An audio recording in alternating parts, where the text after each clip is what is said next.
गुस्ल करने से, नहाने से वज़ू होगा या नहीं, क्या मसला है? बहुत तफसील है, मुख्तसर अंदाज में हदीस की रोशनी में आपको बताना चाहता हूँ।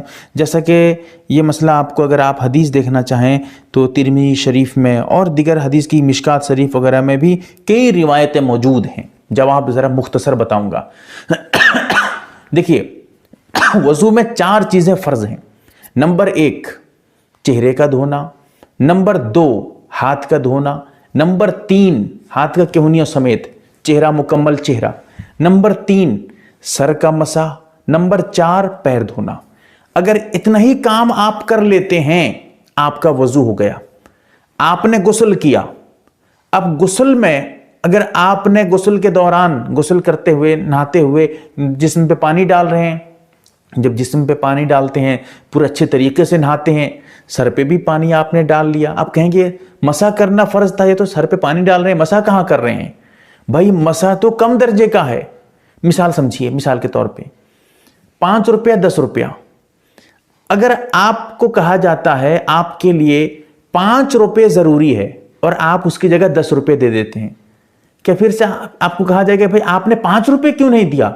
आप कहेंगे अरे भाई 5 रुपये तो छोटा है, मैं तो उससे ज़्यादा 10 रुपये दे चुका हूं, तो अब मुझे 5 रुपये क्यों मांग रहे हो तुम? अब इसी से समझिए, मसा जो है वो छोटा है और धोना, पानी डालना, पानी बहाना, ये तो बड़ा है। लिहाजा जब आपने गुस्ल किया तो आपने मुकम्मल गुस्ल के फ़राइज़ आपने अंजाम दिए हैं। गुस्ल में 3 फ़र्ज़ हैं। नंबर 1 कुल्ली करना, नंबर 2 पूरे जिस्म पे पानी बहाना, सर से लेकर पैर तक, नंबर 2, नंबर 3 नाक में पानी डालना। ये 3 फ़राइज़ हैं गुस्ल में। अगर आपने मुकम्मल गुस्ल कर लिया, बताइए आपका चेहरा धुल गया? बिल्कुल धुल गया। सर पे मसा, मसा क्या हो, तो धो चुके हैं सर को, पानी डाल चुके हैं, मसा भी हो गया। हाथ धोआ? न जी, हाथ भी हो गया।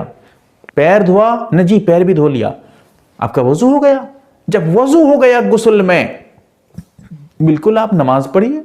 हाँ, ख्याल रखिए, मसला जरा बारीक से बयान करता हूं। अगर आपने, देखिए क्या है मसला, गुस्ल करने से पहले वज़ू करना चाहिए। कोई आदमी गुस्ल से पहले वज़ू करता है तो बढ़िया बात है भाई, वज़ू तो कर चुका है। गुस्ल के बाद जब तक उसका वज़ू टूटा नहीं है तब तक उसका वज़ू बाकी है। नमाज जो है, कुरान की तिलावत सब करे, कोई हरज नहीं, कोई दिक्कत नहीं। कोई आदमी ऐसा है जो गुस्ल से पहले वज़ू नहीं करता है, डायरेक्ट गुस्ल करता है, नहाता है, जिसमें पानी डालता है, तो फिर ये देखिए कि ये जो 4 फ़राइज़ ज़रूरी 4 काम है वज़ू में, वो उसका मुकम्मल हुआ है या नहीं? अगर हुआ है उससे भी उसका वज़ू हो गया तो नमाज पढ़े, सब करे, जब तक वज़ू टूटा नहीं है। हाँ, अगर कोई आदमी गले से नहाता है, सर से नहाता नहीं है, तो इससे पता बताइए कि चेहरा धुला? नहीं धुला।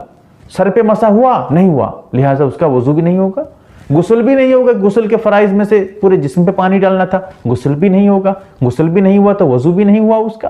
तो बहरहाल और भी कई मसाइल हैं इस पे। और ज़रा समझ लीजिए, अगर आप गुस्ल करने के बाद आपका वज़ू टूट जाता है, आप गुस्ल कर चुके हैं, नहा चुके हैं, गुस्ल खाने से बाहर आने वाले हैं, री खारिज हो गई, वज़ू टूट गया किसी वजह से, अब आपको तो वज़ू करना पड़ेगा क्योंकि वज़ू टूट गया था।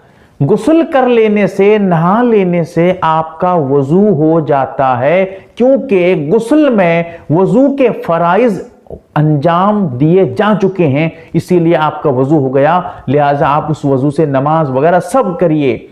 हाँ, वज़ू अगर टूट गया फिर से वज़ू करना पड़ेगा, क्योंकि वज़ू तो आपका नहीं रहा अब।